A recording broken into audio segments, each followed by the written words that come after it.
Erica here, and I'm here today with a review, and I'm going to review The Wonder by Emma Donaghue. This was just recently published in the past few months, and it is historical fiction which takes place in Ireland shortly after the potato famine in this kind of very rural village. The premise of the book is that a nurse named Lib is a English nurse who trained under Florence Nightingale, and she is sent on this strange job where all she has to do is watch a young 11-year-old girl named Anna for 2 weeks. The reason she's being sent to do this is that Anna and her family claim that she hasn't eaten in 4 months since her 11th birthday, and there has been a committee set up where Lib and another nurse who is also a Catholic nun are to take turns keeping watch over Anna, never leave her side, and determine whether or not she's actually not eating, and perhaps it's a miracle, or if she has been sneaking food and the family has just been lying. So historical fiction is not usually my cup of tea. I don't hate it, it's just not the kind of thing I normally pick up. But I picked up this book because I admire and respect Emma Donaghue. I think she does great things, and I think that she's one of those authors who can most certainly write in a variety of genres with no problem at all. She can kind of like float back and forth between them. I also believe that she kind of researches her work very well and takes it very seriously. I don't know her personally. These are just things that I think about her. I enjoyed this book, though. It's very interesting. It's a really good book to read right now in this time of the year in autumn because it's kind of got this, not this gothic feel, but it's like a little dark and dreary, and there is a ton of kind of Roman Catholicism elements going on to it, a lot of mysticism, and I found that really interesting and really comforting in October. One of the things that I loved about this book is that its protagonists and its primary characters are almost exclusively female, and there's a lot of portrayal of different types of female relationships and how women interact with one another, both on a friendly level and maybe in more hostile situations. There are also a great variety of female characters, from a nun to an 11-year-old girl to kind of an atheist nurse to, you know, the uneducated cousin. There's just all kinds of beautiful, wonderful characters in this book. That being said, there are male characters in this book as well. Some are on the good side, some are evil. Just a real depth of different kinds of characters and their relationships with one another, which I really enjoyed. I gave the book 3 out of 5 stars overall. I did like it. I didn't love it. I didn't really like it, but it was an enjoyable reading experience. I'm not sad that I read it. I would recommend it to people.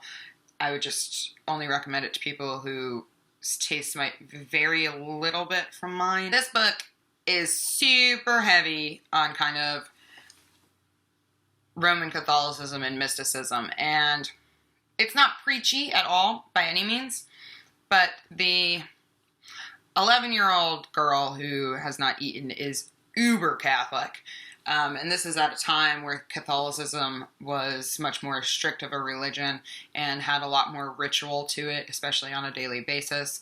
Prayers that had to be said at certain times of the day. People said the rosary every night.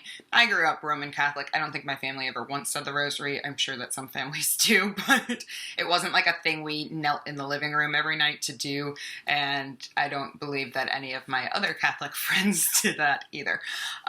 So it's definitely heavy on kind of the portrayal of Catholicism and its role in people's lives in Ireland at this time, and there are definite hints about kind of the power structures within the church and the money involved behind that. Even though it doesn't go too much into detail on those things, it's in there. So that's something to definitely be aware of if you're going into this. But like I said, it's not preachy. This book isn't trying to convert you or make you love Jesus by any means, but that is super heavy. And a really big feature of this book, which even when it's not super preachy, I don't really enjoy reading about religious characters very much. I think that it's interesting and it's kind of fascinating on some levels, but this was a little bit too heavy for me personally.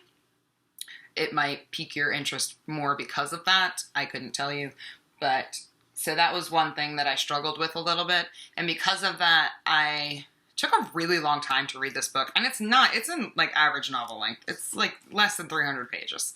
And I took a really long time to read this book not only because I feel like I was being like entrenched in this religion of my childhood, which is a personal problem that I have, let's be honest, but I also feel like the pace of it is very slow. It's a very slow moving book. It's very atmospheric. It's very character driven, which I have no problems with at all. I love books like that, but not much happens. And again, I normally have no problem with that whatsoever. But not much happens, and I also didn't feel like there was a lot of character growth or development. Like I said earlier, I felt like the characters were very interesting, and I feel like their interactions with each other were very interesting. I didn't see them, like, change very much at all. They were very stagnant. And granted, the book takes place over the course of 2 weeks, but even that, I feel like the characters as they were laid out to me in the beginning is kind of what I got in the end for the most part. So if I'm going to read kind of a slower paced book without a lot of plot, I really like to see characters change and develop throughout the course of the novel. I did really enjoy the ending of this book. It was quite shocking. It's a little gruesome. This is not a book for the faint of heart.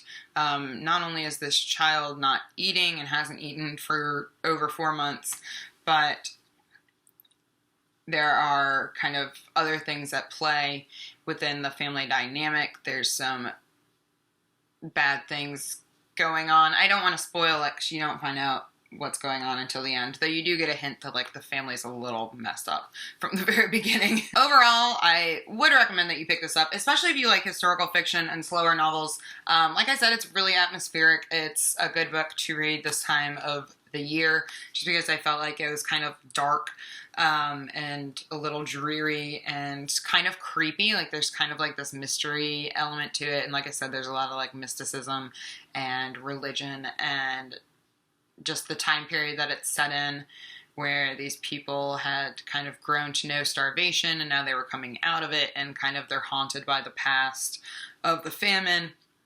It's all very kind of sad and depressing and dark. So I'm into that kind of thing in fall. I don't know about you all, but I am. And if you have any questions about it, do let me know, and I'd be happy to talk about it in the comments. Thanks y'all so much for watching, and I will be back soon.